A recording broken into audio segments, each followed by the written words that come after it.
Hello, this is Kev. And Lil. We're discussing relationships in all of its forms and everything in between. We've been together over 30 years. We've seen some things together and apart. So if you want to laugh or need advice, come spend some time with Kev and Lil. Have we met?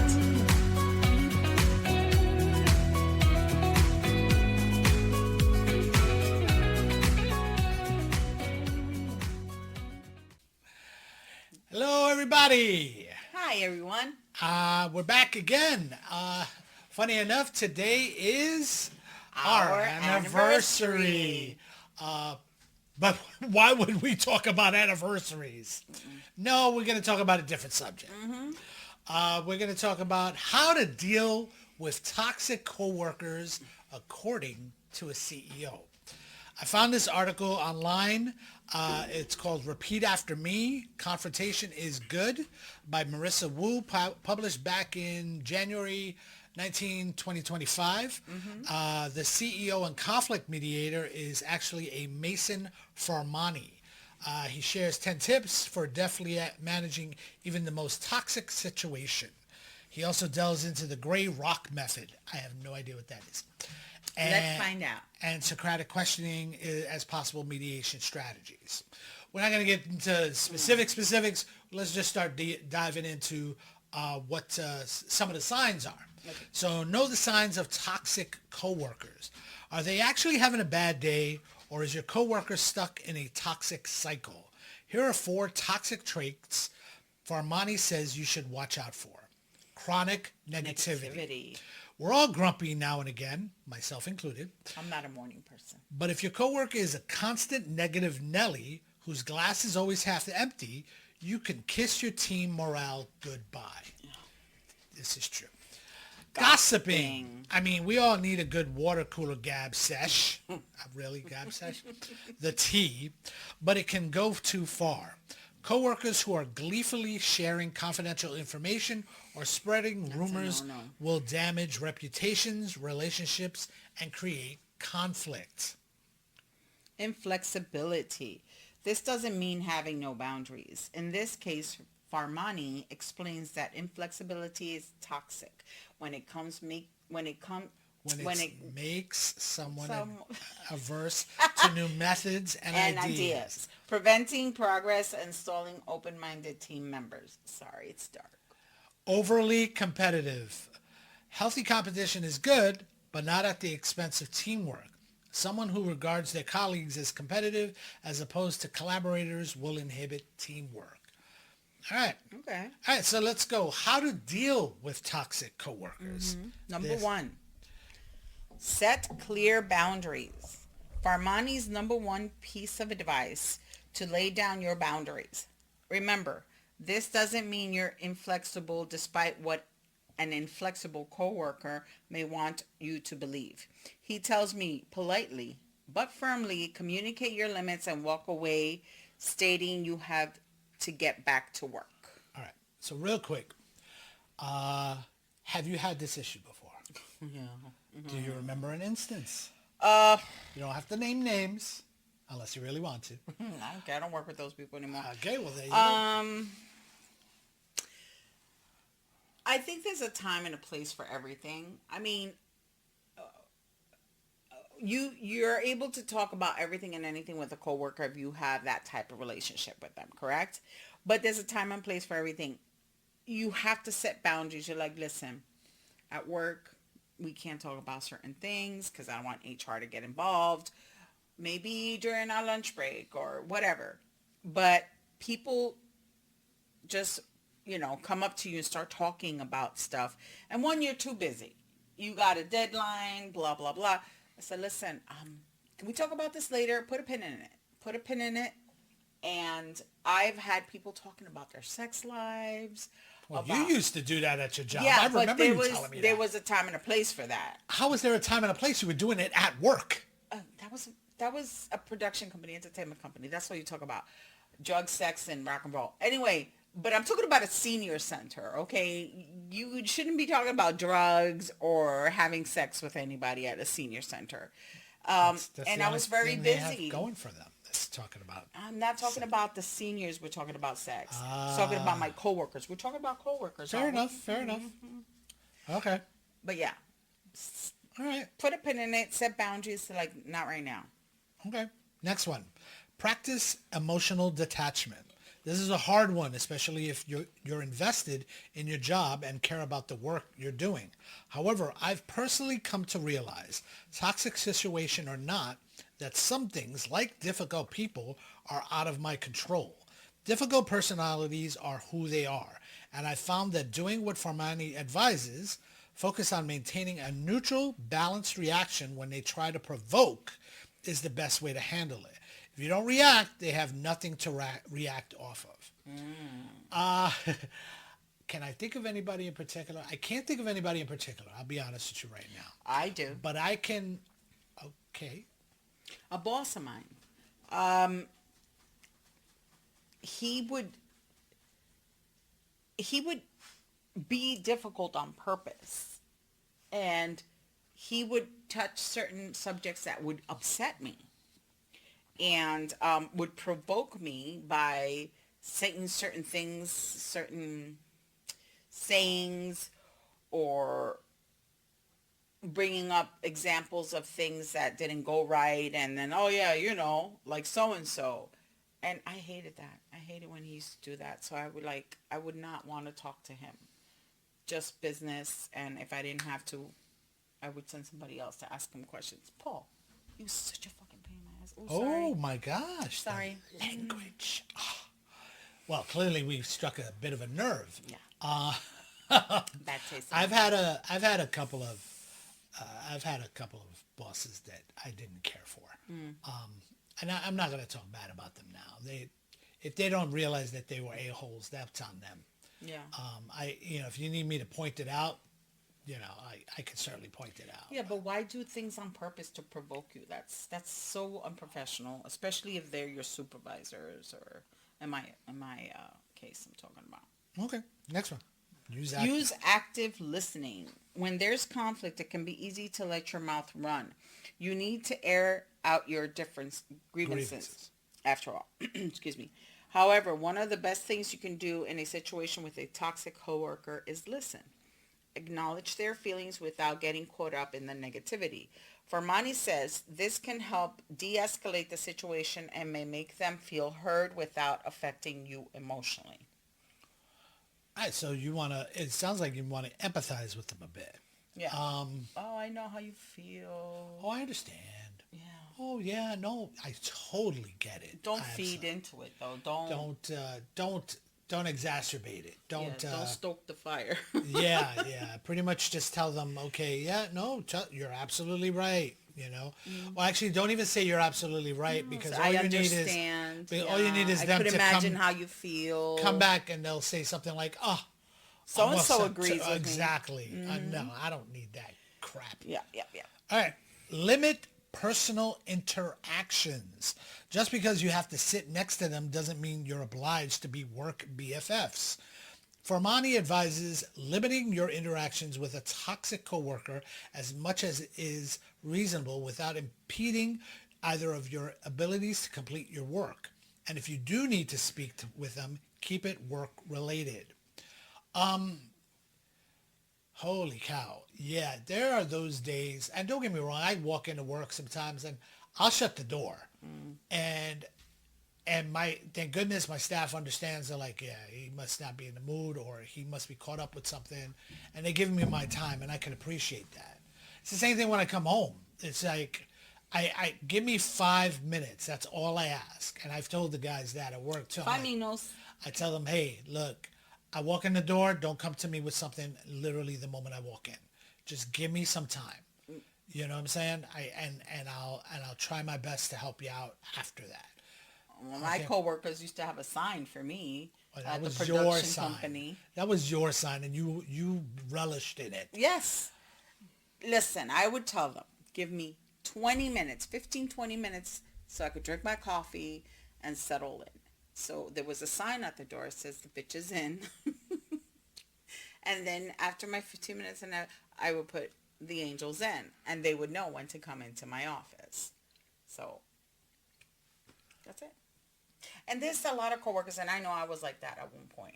All they like to do is work, talk about everybody else, and your work suffers.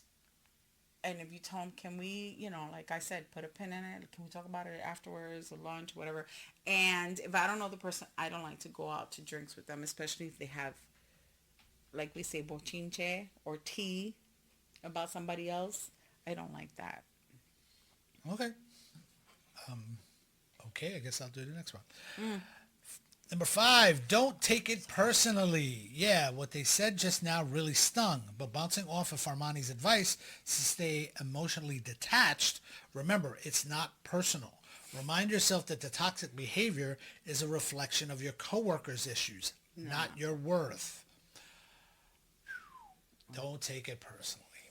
It's hard. That is difficult. I mean, detaching yourself and realizing that, you know what, this person's a freaking moron or an a-hole or whatever it is, it's on them. It's not on you. It is on you to say, no. Yeah. No, I don't want to deal with this. No, I don't want to. And, sometimes you might have to turn to that person and go, no, I really don't want to hear that. I remember one time I was working, I was after I actually left this last one job.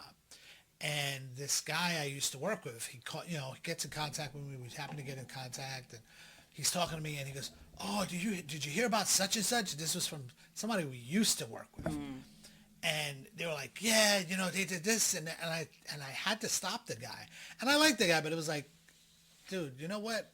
We don't even work with them anymore. Why do I care? Yeah. Please don't come to.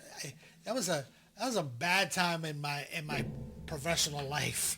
I really don't want to dwell on that. Yeah. Or rehash. Certainly, I don't want to give that person the benefit of me talking about them, after the fact. I'll turn on the fan. Sorry. Good. Engage in self-care outside of work. It's all about work-life balance, right? Make sure you've got something to do after 9 to 5. Whether it's trying a new hobby, incorporating new core workouts into your home routine, or hanging out with your friends and family. As Dr. Monica Vermani has previously told PureWow, engaging in activities and pursuits we love is a pillar of self-care. So don't make work your life. It's a work-life balance, so you have to yes, turn it off when you leave the office. Unfortunately, that's being preached a lot lately. Work-life balance, balance. And in my opinion, if you got to talk about it, then it isn't happening. You have to just, like the old Nike phrase, just do it and just go and, realize that, no, this isn't my whole life. This isn't, I need to take care of myself. I need to take care of my family. I need to take, you shouldn't be living to work. You should be working to live. That's the saying goes. I remember, we used to make, a date in the middle of the week, during the week, just to break that monotony or just to, a break in between, in the middle of the week. We started doing that, but it started getting expensive. So, but we could do other things. We could go walk by the park. Have sex. Why is it always about sex? It's not always about sex, but it's I think I remember one time. Clearly, it's not always about sex. I picked him up at work one time, and we walked the High Line,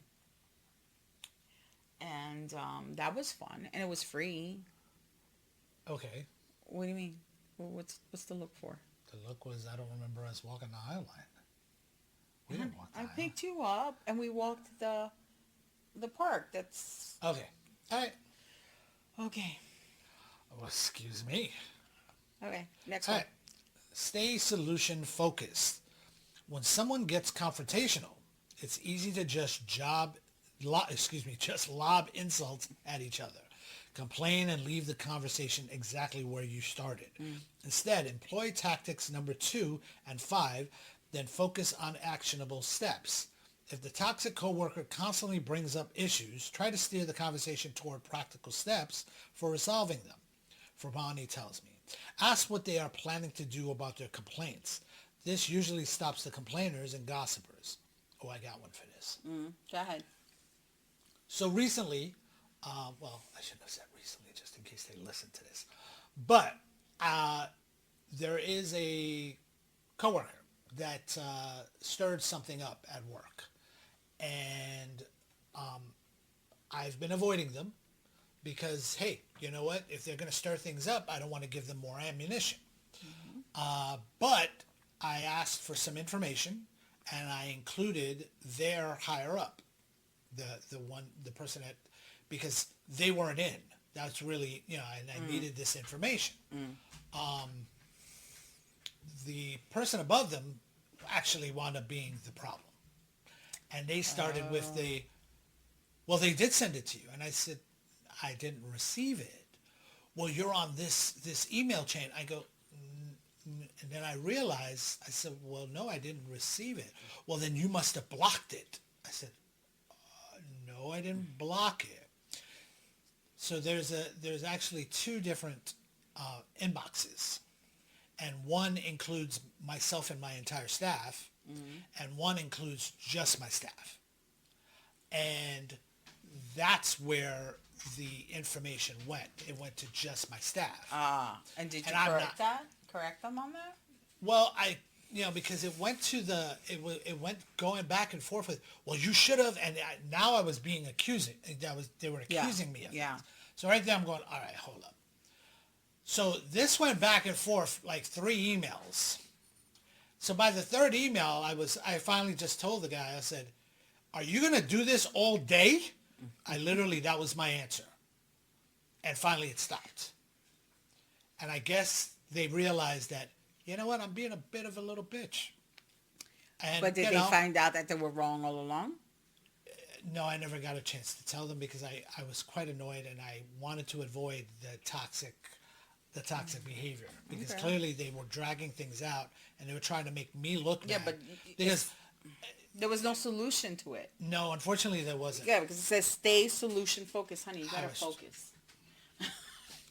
You did not stay in the solution. You didn't have a solution. You're absolutely right. I should have explained, but I didn't realize it till afterwards. Okay. So I can certainly revisit that. Oh, I wouldn't revisit it. I would just leave it. Okay. Advertising. No. Don't say advertising. Well, what the hell? Find common control. Find common control. Common ground. Find common ground. Seems unlikely, but if you can find some common ground, like a shared goal, project, or interest, keep your conversations focused on these topics and use them to recalibrate if your toxic coworker starts rambling about how much they hate their boss or your fellow colleague. A lot of these things also can go with like friendships and family members. It doesn't just have to be a coworker. It's a relationship, Lil. I thought that's what we were doing. No, because it says coworker, and we keep on coming up with coworker. Yes, because that's what it is. Okay, but I'm extending the fact that, especially in my mind, this find common ground, I have to do that sometimes with family members and friends.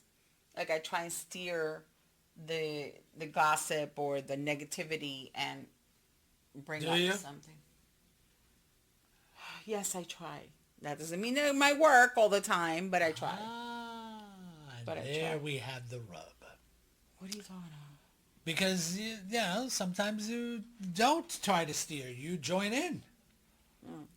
You do. You join in. That's why I said sometimes. Actually, you know what? You've been better about it as of, I want to say, the last few years. Because you've come to realize that, those people are morons. And they just want to bring your good mood down to their place. Yeah. And but yeah. So as far as the personal relationships are concerned, I know you do that. But do you have any work related that you could find a common ground or a shared goal or project to steer the conversation? Well, I mean, you can always do that. You can always have somebody talking about something and then you go, yes, but I still needed this done. Let's talk about that later. Yeah. And, this still hasn't been completed. You want, we'll talk about that another time. Just to get them off the subject. You can always do that. Mm-hmm. All right. Next one. Don't avoid direct confrontation. Confrontation used to make my knees knock. I hated it so much. But as I've gotten older and found more confidence, I've learned that done correctly, read politely, respectfully, with good intentions, confrontation is a help, not a hindrance. Think about it. Confrontation isn't what you're afraid of. It's how people will respond. So don't take it personally, emotionally detach, and get ready to have a conversation. Mm-hmm. Often, someone will choose to silently endure the behavior, hoping it will resolve on its own, rather than kindly confronting the person and setting boundaries, Farmani says. This passive approach often leads to increased frustration. By not setting clear boundaries or voicing concerns, you inadvertently enable the toxic behavior to persist. You're good at that, though. I am amazing at that. No, the reason why I say it like that is because He's problem... so humble. Yes, thank you. No, the reason why I say it like that is because recently the same guy that was a pain in my butt. Mm-hmm. Person. Let's say person. Okay, person. I'm not saying he's not a person. I know, but... He's a people.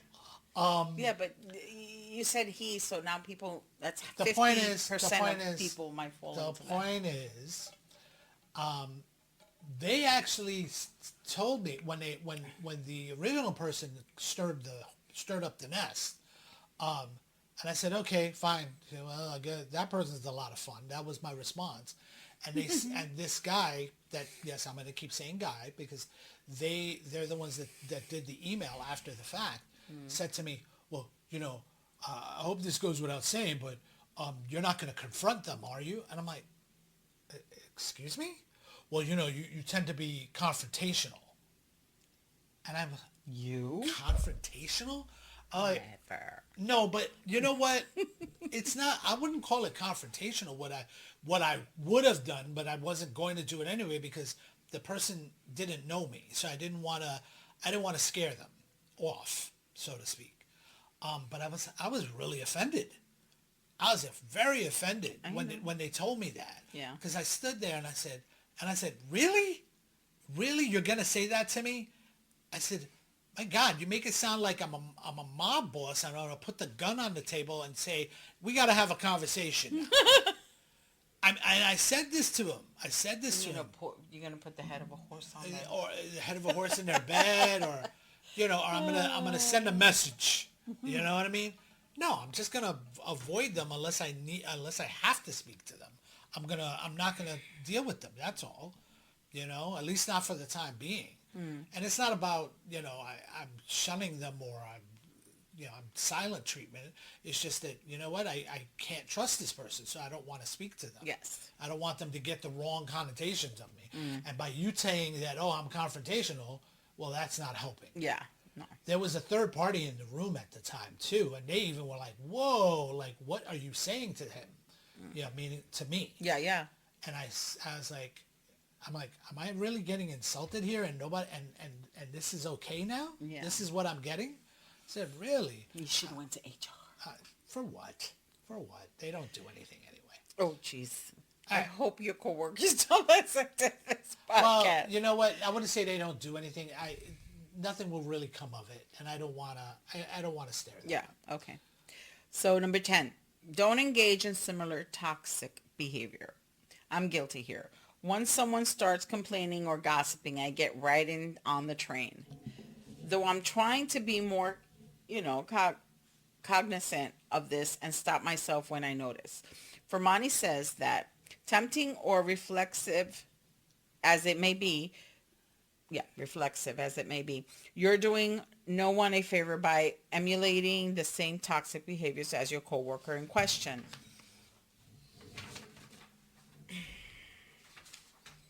Okay, we're missing a page. No, we're not missing a page. Okay. While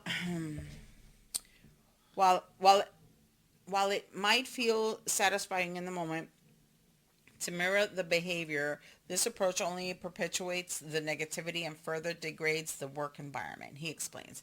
Instead of solving the issue, engaging in toxic behavior makes you just as responsible for contributing to a toxic culture. It also erodes your professional reputation, as others may see you as part of the problem rather than the solution. Okay, you could do the gray rock. Okay. Using the gray rock. We're not going to go over that. Okay, that so whole let's thing go that over you it. said. I mean, oh my gosh. So yeah, engaging in similar toxic behavior. I have done it. I'm going to admit it. And I am working at it. It's like I catch myself. I try not to. I know sometimes I do it as well. Yeah. Sometimes It's you know, easy. Like you said, it's easy to get roped in. Yeah, it's because, especially if that person has pissed you off as well, or or recently, or better yet, the person that's usually toxic notices that it's happened to you, and now they realize it and they want to jump on it as well. Like we have something in common. We got to talk about this. Yeah. That's happened to me a number of times, and it's unfortunate. It's really unfortunate, and it's one of those things where you try to catch yourself not being that person because you want to be a better person, But man, sometimes it's just so difficult to not join in. And sometimes, like I remember this one particular time, we were at a conference, and my boss did not go to a lot of these things because she was not savvy in a lot of things. She was an idiot. Come on, I was trying to be nice. I know, but she was an idiot. Point is, she wouldn't wouldn't go to a lot of things. I don't think she even knows how to look on a computer right now. And I would step in for her. I was the assistant director. She was the director. So I, as the assistant director, used to step in for her for a lot of things. And sometimes people reel you in without you even noticing, because they were asking me, so, your boss, is she like this with you and like that? And I was like, no, what do you mean? And they were like, reeling me in, asking me questions. And is she like, is she like strange? And I was like, what the? I said, well, yeah, she's really nice and she stays to herself. Yeah. So they were trying to get like information out of me about my boss. Well, I'll say it. She was an idiot. And she was And strange. she had the worst hairdo ever. That's the second boss I've had. Oh my God. She had that Darth Vader helmet hair. No, that's not the one I was talking about. The last one. Yeah, she also had a Darth Vader. That's what you said about the one at Young and Yeah, I know. Yeah. Anyway, they both she was did. very strange. They went to the school of the Sith. Point is, she was very relentless. strange, and a lot of the people, the higher ups, were like asking me questions like, "Is it just us, or does she like? How does she act?" And I'm like, "Do I answer these questions honestly, or I didn't know. I didn't catch it till like I was answering the question. I'm like, oh yeah, and well, I don't realize, and then I was like, wait a minute, they're pumping me for information. They want more gossip from this person because the person was not she didn't interact with others her level. So it was just, she had no level. She was a moron. Point is, people do that as well. They I'm try gonna be the and toxic catch person you right now. into. She was a moron. I met this woman on more than one occasion. She had nothing to say. And there's one thing if, you're quiet, blah, blah, blah. No, really, she had no social skills whatsoever. None. Computer skills. Nothing. I don't think she even knew where the freaking power button was. Yeah, I don't know. I mean, I had to do all the expense reports, all the reports at all. I mean, she was... And don't get me wrong, I'm not tech savvy very much. I'm not very tech savvy. But this one, no. She had no clue what to do. Yeah. She had no clue, and I think she knew that everybody knew that she was an idiot. No. Yeah, she must have known. Point is, people try and rope you into that. Like I'm doing right now. Yes. Like I'm doing right now. So, using the gray... So this might be a little lengthy, but let's see what this is. Using the gray rock method and Socratic questioning. You may have You may have heard of the Grey Rock method and Socratic questioning as possible tactics or for diffusing toxic behavior. The former, according to Psych Central, is a strategy in which you deliberately act unresponsive or unengaged so that an abusive person will lose interest in you. You are essentially a rock. This is similar to Farmani's advice above, where he advises staying emotionally detached and not taking things personally. Meanwhile, Socratic questioning is, per Very Well Mind, a communication style that allows a person to stimulate another person's thinking through open-ended questions. So how does that make you feel? Well, is that an open question? Fine. See what I'm saying? It's not really an open question. But I guess that's the whole thing of steering the conversation in a different direction. And let it, instead of letting them rope you into their toxic conversations, right? Okay, Farmani says that both can be effective ways to manage a toxic coworker, but they have different purposes. So know what you're trying to achieve before you go into a conversation. See that you were asking the wrong question. The Grey Rock method is a particularly useful strategy when dealing with narcissistic individuals, he says. By minimizing emotional engagement, you essentially deprive the toxic person of the attention or reaction they seek, which can lead to them losing interest and moving on to someone else. Socratic questioning is helpful when you want to encourage self-reflection without directly confronting the individual. Instead of attacking their behavior, you guide them to reflect on their actions by asking questions like, what makes you think that? Or how does that benefit the team? Both of these strategies require mindfulness, which can help you to maintain your emotions instead of lashing out at the individual. Yeah, instead of calling them a damn idiot. What the hell is wrong with you? Do you have nothing better to do? I'm trying to work here. No, you say something like, listen, is that really going to help us out today? Because we need to do certain things. Yeah. Get things done. Yeah. That's how I got out of that whole mess at the conference. So. All right, next one. How to deal with coworkers when they're your toxic. How to deal with toxic coworkers when they're your manager or have seniority. Funny enough. Talk about an awkward situation. The person you should be able to go to for help is the one making life miserable. If this is you, first, I'm sorry. Second, here's what you can do. Hold on to the receipts. Farmani advises making notes with specifics, including dates, behavior, and incidents that have occurred. A paper trail will be crucial if you need to escalate the issues to HR or senior management. Now, of course, you also want to try and work towards a resolution that doesn't involve escalation. And to that, Farmani advises, consider trying to set boundaries with your manager. You can do this by calmly explaining your expectations. If possible, speak privately to the manager and discuss what you're observing on how their behaviors have impacted you. Don't be defensive and keep it on facts, not feelings. That's tough because if the manager has half a brain, they're going to start thinking, well, what's going on? Maybe I need to make a case toward them as well. And I've seen that. I've seen that very quickly where things flip. Yep.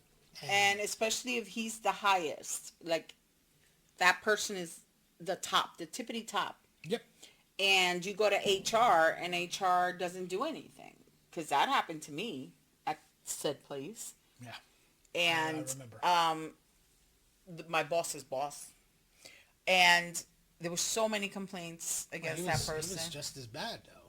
He was a toxic person as well. Oh, my God, was he? And, very neurotic, very male chauvinistic, very racist at certain times. And he had so many cases against him. And HR would just placate you, by saying, okay, let's fill out this form or this report. And sometimes people would get fired and he would fight for not to give them unemployment. Thank you. And then it would get nasty. It would get ugly. And he had very many cases. He was in court a lot for the crap that he would pull. And then it's horrible, especially they're above you. Where do you go?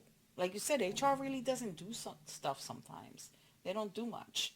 But at least you have a report. At least you have that. Like, keep the receipts, like he says. All right. When to bring in a third-party mediation. This is the worst case scenario, and sadly, sometimes we find ourselves here. But how can you determine that it truly is necessary? After all, escalation opens an entirely new can of worms. Bringing in third-party mediation is appropriate when internal efforts to resolve a conflict have failed or when the situation has escalated to the point where it affects productivity, morale, or workplace dynamics, Farmani says. Third-party mediation can help identify deeper issues and offer long-term solutions when the issue is recurring or unresolved. However, you'll always want to attempt to settle disputes directly before raising a flag. No-go practice being a rock. So, yeah, like you said, it's tough. It can be a difficult situation. It could be just when you think you had enough and you go to mediation, or you finally say, no, I got to take this in. And you realize that nothing is happening. Your best case scenario is, yes, make sure you keep the receipts.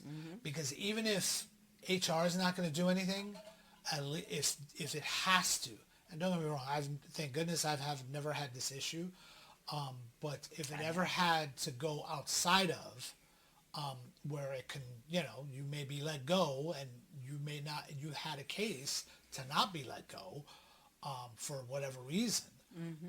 You've got those receipts on them, and you make sure you print all those emails. Don't think that it's on the drive or on the server. Yeah, no, you save them or you send them to yourself to your private email. I had a lot of receipts for this past job, but I had to quit due to the fact that my mother was ill and I had to take care of her. But if I ever would have gotten fired, I definitely had a case, especially during COVID. Remember, I was so upset. No one went to work. We worked home. We worked remotely. Well, no, you didn't. No, everyone else. That's what you meant. Worked remotely, except my office or my center. And I'm like, why are we even here? Everything we're doing here, we could do it remotely. And it's not like people could come into the center because we were in quarantine. And I kept on bringing it up. My boss got really upset with me, and it's because I said so, type of thing. And that pushed my last button. And then I called HR, and I told HR, this is not right. Everyone else is working remotely. Why can't we? And when I brought it to HR, I'm going to sound like a total BI right now, but HR said, well, we don't know what her situation's at home. Maybe this is her only. I'm like, well, that's not my problem. I had it up to here. And I was like, not my problem. If she wants to come in, she can come in by herself. But why does she have to drag in everybody? And then they worked out, tried to placate me. Then they tried to do not hybrid, but half of the, like, certain amounts of days during the week, half of the staff would come in, and then the other half would come at the other, like, divide it up. But mind you, I had to come in every day with her. So did that make sense? No. I'm the assistant director. She's the director. She wants to come in every day. That's fine. I'll come in every other day or whatever. But it was ridiculous. And I'm like, just because she said so, she was trying to pull a mommy on me or something. I don't know. It was just really upsetting. And once again, HR didn't do nothing.